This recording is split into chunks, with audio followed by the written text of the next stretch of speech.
I came home to an empty house, no husband, no suitcase, and worst of all, no savings left in our joint account. He'd taken everything and run off with his so-called mistress. But the thing is, I knew something he didn't. This is a story of betrayal, revenge, and the kind of payback that money can't buy. Before we get into the story, let us know where you're watching from, and don't forget to like and subscribe. The garage was empty. That was the first thing I noticed when I pulled into the driveway. Daniel's car wasn't there, but I didn't think much of it at first. He had meetings that sometimes ran late, and it wasn't unusual for him to grab a drink with his coworkers afterward. I got out of my car, juggling my purse and a takeout bag, and unlocked the front door. The house was quiet, too quiet. Normally, Daniel would at least leave the TV on or some music playing, but tonight? Nothing. Just the hum of the fridge and the faint ticking of the clock in the hallway. I set the food down on the counter and called out, "Daniel." No answer. That's when I saw it. A single white envelope on the kitchen island. My name written in Daniel's handwriting. My stomach dropped. I reached for it with shaky hands, unfolding the letter inside. "Emily, it's over. Don't try to find me." That was it. That was all he left me. 7 years of marriage reduced to one cold, heartless sentence. I rushed to the bedroom, flinging open the closet doors. His side? Empty. The drawers? Cleaned out. Bathroom? His toothbrush, razor, even his stupid favorite cologne, gone. Panic turned to something worse, dread. I grabbed my phone and pulled up our bank app, my fingers barely working as I typed in the login. I stared at the screen, blinking. $0. My chest tightened. I scrolled through the transactions, my breath catching with every withdrawal. Thousands. Tens of thousands. Every penny we'd saved, gone. I gripped the edge of the dresser, trying to steady myself. Daniel hadn't just left me. He'd robbed me blind. And that was when the real nightmare began. Daniel and I weren't perfect, but I thought we were solid. We met when I was 25, him 28. I was just starting my own small business, an event planning company, while he was climbing the corporate ladder at some finance firm. He was charming in that effortless way, always knowing the right things to say, the right jokes to crack. When we got married, I handled most of the finances. Not because Daniel wasn't good with money, he worked in finance for God's sake, but because it just made sense. My business meant a regular income, so I budgeted carefully, tracked expenses, and made sure we were always secure. I trusted him. That's what still made me sick to my stomach thinking about it. I trusted him enough to give him access to our savings, to let him take the lead when it came to investments. And now? He'd wiped me out. But looking back, maybe I should have seen it coming. It started small. Little things. Daniel was always good at keeping his work life and home life separate, but about 6 months ago, something shifted. He started staying late more often, claiming he had urgent deadlines. His phone, which used to sit face up on the counter, now never left his pocket. When I asked about his day, his answers were shorter, vaguer. And then there were the showers. I know, weird thing to notice. But he'd come home and go straight to the bathroom. Not just the quick rinse-off kind of shower, either full 20-minute, deep clean scrubs like he was washing off a guilty conscience. I'd asked him about it once. "Since when do you shower the second you get home?" He barely looked up from his phone. "Since I started working with a bunch of guys who think deodorant is optional." I let it go. Because why wouldn't I? It's not like I thought, oh, my husband must be cheating on me because he smells like soap. But it was there. That tiny nagging feeling in the back of my mind. The first real red flag came a few weeks later. I was paying bills one night, scrolling through our accounts like I always did, when I noticed a transfer. $5,000. Gone. I frowned, clicking on the details. It wasn't a bill. It wasn't to any account I recognized. Daniel. I called from the couch. He was in the kitchen, pouring himself a drink. "Yeah." I turned the screen toward him. "What's this?" His eyes flicked to the laptop, and for a split second, just a second, something flashed across his face. Then it was gone, replaced with his usual easy charm. Oh, that investment opportunity. He took a sip of his drink. "Couple guys at work are getting in on it. Supposed to be a sure thing." I stared at him. And you didn't think to mention it to me? Didn't want to stress you out? He shrugged. Figured I'd let you know once it paid off. I should have pressed harder. But he was so casual about it, so normal, that I convinced myself it wasn't a big deal. I wanted to believe him. But that feeling, that gnawing doubt, it didn't go away. The lies only got worse from there. Late nights turned into entire weekends where he was working. Business trips popped up out of nowhere, trips he never mentioned until the day before. And the distance between us? It wasn't just emotional anymore. One night, I reached for him in bed, running my fingers over his arm. Not tonight, he mumbled, rolling away. It wasn't the first time. But it still hurt. I stared at the ceiling, my mind spinning. Who was he working late for? Why did he suddenly need business trips when he never had before? And most importantly, who was he really spending his nights with? I didn't want to be that wife. The paranoid, overanalyzing, crazy one who jumped to conclusions. But when I found the receipt, there was no denying it anymore. I was grabbing laundry from our closet when a small slip of paper fluttered to the floor. I bent down and picked it up, my stomach dropping as I read the words printed across the top. A jewelry store. One I'd never been to. I scanned the details. A necklace. $1,200. I felt physically ill. I closed my eyes, willing myself to think rationally. Maybe it was for me. Maybe he'd been planning a surprise. But I already knew the truth. He wasn't just distant. He wasn't just lying. Daniel was cheating on me. And I had proof. I gripped the receipt so tightly it crumpled in my fist. My heart pounded. I wasn't imagining things. I wasn't being paranoid. Something was very wrong. And I was going to find out exactly what it was. I should have confronted him that night. I should have shoved the receipt in his face and demanded the truth. But I didn't. Because deep down, I already knew what he'd say. He'd lie. He'd smooth talk his way out of it.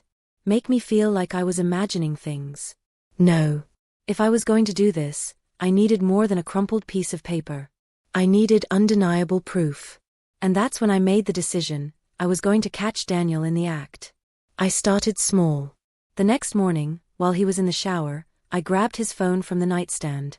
He never let it out of his sight anymore, but I'd been paying attention. He used the same 4-digit passcode for everything. I typed it in. Wrong. I tried again. Wrong. A sick feeling twisted in my stomach. He changed it. Of course he did. I barely had time to set it back down before the water shut off. I rushed back to my side of the bed, heart hammering, just as he stepped into the bedroom, towel wrapped around his waist. He gave me a quick glance. Everything okay? I forced a smile. Yeah. Just checking emails. He nodded and grabbed his phone without a second thought. Not even a flicker of suspicion. It was a small relief, but it didn't change the fact that I was locked out of his digital life. I needed another way in. The opportunity came a few days later. Daniel was in the shower, again, and I was passing by his nightstand when his phone buzzed. A name popped up on the screen. Mia Redhar. My entire body went cold. I stared at it, my pulse pounding in my ears. The message preview flashed for a second before disappearing. Last night was amazing. Can't stop thinking about you. I felt like the air had been sucked out of the room. There it was. Proof. Not a suspicion. Not a gut feeling. Cold, hard evidence. I could have barged into the bathroom right then, screaming, demanding answers. But I didn't. Instead, I did something worse. I slid my phone out of my pocket and took a picture of his screen. Because this wasn't just about knowing. This was about making him pay. That night, I started digging. Daniel wasn't stupid. He deleted his messages and cleared his call logs religiously. But I knew something he didn't. See, I wasn't just a clueless housewife. I ran my own business. I managed clients, handled contracts, coordinated high-end events. And part of that? Keeping records. Tracking digital footprints. He thought he was careful. He had no idea who he was up against. I started with our shared phone bill. Most people don't realize that even if you delete your messages, your call history still shows up on your monthly statement. And sure enough, there she was. Mia. A number he'd been calling almost every night for the past 3 months. Sometimes for 10 minutes. Sometimes for an hour. Sometimes right after he got home from work. I clenched my jaw, fighting the wave of nausea creeping up my throat. But I wasn't done yet. Next, I checked his email. He had a separate work account, but we still shared access to a joint account for bills and travel bookings. And buried in the inbox, hidden under flight confirmations and hotel receipts, I found something. A dinner reservation. Tomorrow night. A fancy steakhouse downtown. 4-2. I stared at the screen, my hands shaking. This was it. My chance. He thought he was getting away with it. Thought he was pulling off the perfect betrayal. But tomorrow night? I was going to be there. And I was going to watch it all unfold. I didn't know what I expected to feel. Maybe anger. Maybe heartbreak. But as I sat in my car across the street from the restaurant, watching Daniel hold the door open for a woman who was definitely not me, all I felt was a strange kind of calm. Like the moment before a storm. She was younger. Prettier. Long, dark hair, perfect figure, the kind of woman who looked like she belonged on the arm of a rich man. They laughed as they walked inside. He touched the small of her back. I gripped the steering wheel so hard my knuckles turned white. This wasn't a one-time mistake. This was a full-blown affair. And he had no idea I was watching. I waited. Not just that night, but in the days that followed. I watched his patterns, tracked his movements. Every excuse, every business trip, every late night, I followed the breadcrumbs. And what I found? It was worse than I imagined. Expensive gifts. Hotel stays. Money disappearing from our accounts in thousands. He wasn't just cheating. He was funding his affair, with my money. And that was the moment I snapped. I wasn't the kind of woman to sit back and cry. I wasn't going to beg him to stay. No. I was going to make him regret ever thinking he could play me. I started planning. And the first step? Letting him think he'd won. I acted normal. I kissed him goodbye in the mornings. I made dinner. I laughed at his stupid jokes. And every second of it made my skin crawl. But it worked. Because Daniel had no clue. And by the time he realized what was happening, it would already be too late. I came home to silence. Not the usual kind, the peaceful quiet of an empty house waiting to be filled with laughter and conversation. No. This silence was different. It was hollow. Wrong. The first thing I noticed was the missing suitcase. Daniel's side of the closet, half empty. His favorite leather jacket, gone. The watch I bought him for our anniversary, gone. But the worst part? The safe. I stumbled toward it, heart pounding, fingers trembling as I punched in the code. Beep. Beep. Beep. The door swung open. Empty. Every last dollar, gone. I sank to my knees, staring at the hollow space where our savings used to be. No. Not our savings. My savings. Years of hard work. Every late night, every sacrificed weekend, every extra client I took on to build a future for us. Gone. I felt something crumple under my hand. A note. Short. Cruel. It's over. Don't try to find me. A dry laugh escaped my throat, sharp and bitter. That was it? 7 years of marriage, and that was all I got? I clenched the paper in my fist, my chest burning with something far worse than heartbreak. I wasn't sad. I wasn't broken. I was furious. Daniel thought he'd won. He thought he'd played me, taken everything, and walked away without consequences. But he had no idea who he was messing with. He didn't know that I wasn't just some clueless, heartbroken wife. I was his worst nightmare. I don't remember how long I sat there, staring at the empty safe. Seconds. Minutes. Maybe hours. At some point, my phone buzzed. A message from my best friend, Laura. Hey, you okay? Haven't heard from you today. I stared at the screen. Was I okay? No. But I wasn't going to sit around crying, either. I took a deep breath and typed back. Daniel left. Took everything. 3 dots appeared immediately. Then, what? I'm coming over. 15 minutes later, Laura was on my doorstep with a bottle of wine and a look that could kill. She took one look at me, still sitting on the floor, the note crumpled in my hand, and let out a slow breath. "Tell me everything." I did. From the receipts to the late nights, to the messages from Mia, to the missing money. When I was done, she sat back, shaking her head. "I always knew he was an ass, but this is next level." I exhaled sharply. "Yeah. And he thinks he's getting away with it." Laura's eyes narrowed. "But he's not." A slow smile tugged at the corner of my lips. "No, he's not." The first thing I did was check our joint accounts. Or what was left of them. Every last cent, transferred out. But I wasn't stupid. I never kept all my money in one place. While Daniel had access to our shared savings, my business accounts, those were mine alone. I still had resources. And more importantly, I still had connections. I spent the next few days playing detective. Daniel thought he'd vanished, but he forgot one thing. Paper trails don't lie. Between our phone records, his email history, and a little help from Laura, who worked in finance and knew a thing or two about tracking transactions, I found him. Fancy hotel. Downtown. Paid in cash, but booked under an alias. Typical. Laura whistled when I showed her. Damn. He didn't waste any time. No, I muttered. He didn't. And then something caught my eye. A second name. Mia. Booked under the same alias. They were together. Of course they were. My grip tightened on my phone. I wasn't going to storm in, demand answers, scream in his face. That wasn't my style. No. I was going to hit him where it really hurt. His pride. His wallet. His ego. And he'd never see it coming. The more I dug, the more things didn't add up. Mia wasn't just some random girl Daniel met at a bar. She had history.